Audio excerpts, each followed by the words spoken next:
Em fevereiro de 1996, um computador de xadrez da IBM chamado Deep Blue venceu Garry Kasparov, campeão mundial, num jogo usando controles de tempo normal. Kasparov, porém, se recuperou com 3 vitórias e 2 empates, vencendo facilmente a disputa. Em maio de 1997, uma versão atualizada do Deep Blue derrotou Kasparov em uma disputa que foi alardeada pela mídia à época como a vitória das máquinas sobre a mente da humanidade. Após 5 jogos, homem e máquina empataram.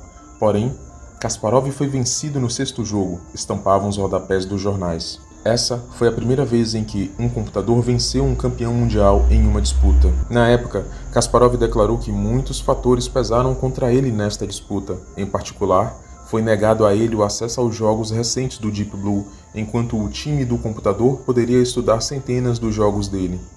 Kasparov ainda diria algumas vezes que percebeu profunda inteligência e criatividade nos movimentos do computador, sugerindo que, durante o 2º jogo, os jogadores humanos fizeram intervenções.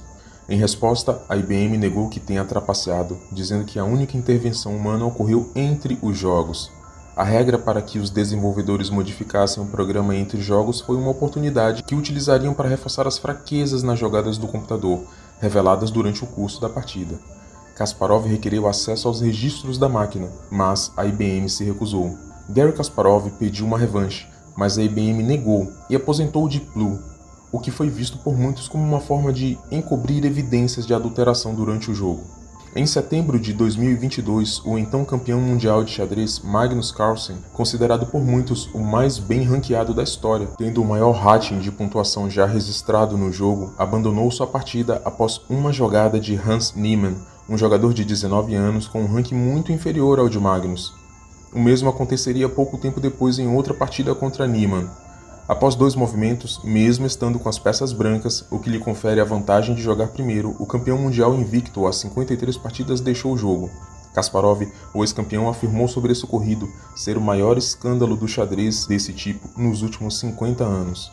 Segundo afirmam alguns, Niemann estaria utilizando um dispositivo em seu corpo para trapacear durante a partida.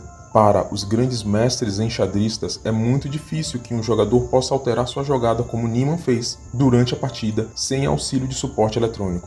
A sensibilidade de grandes jogadores como Kasparov ou Carlsen, a intromissão de um computador ou de um humano num jogo de xadrez é uma característica inata. Para um leigo, interpretar essas variações é algo extremamente complexo. Em vídeos futuros, vamos trabalhar os significados do xadrez no universo da simbologia. Aspectos muito interessantes a ser debatidos. Por ora, gostaria que você ficasse atento a alguns fatos.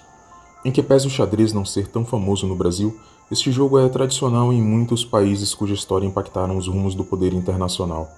O próprio jogo de xadrez possui em si uma estrutura de embate entre as casas da nobreza, e é evidente que certas mensagens sejam dadas através dos signos que o jogo contém.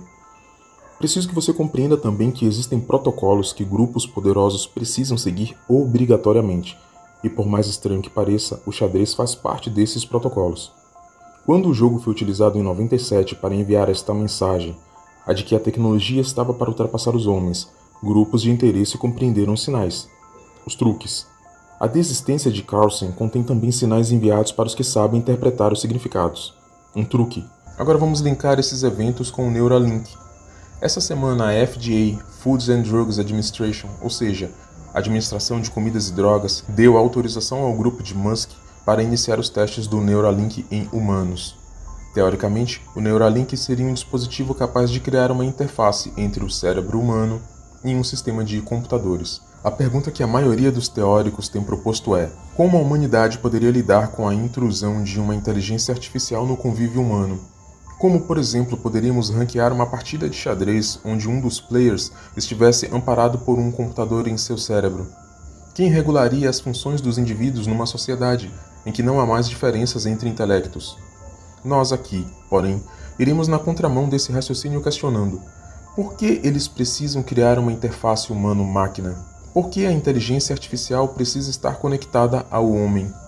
Você já se perguntou sobre a possibilidade de a IA não ser mesmo uma IA, mas sim um conjugado de homens e máquinas baseado nas respostas de um servidor que se alimenta das interações de pessoas?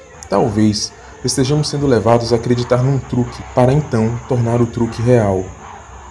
Talvez, no fim, A IA não passa de uma trapaça.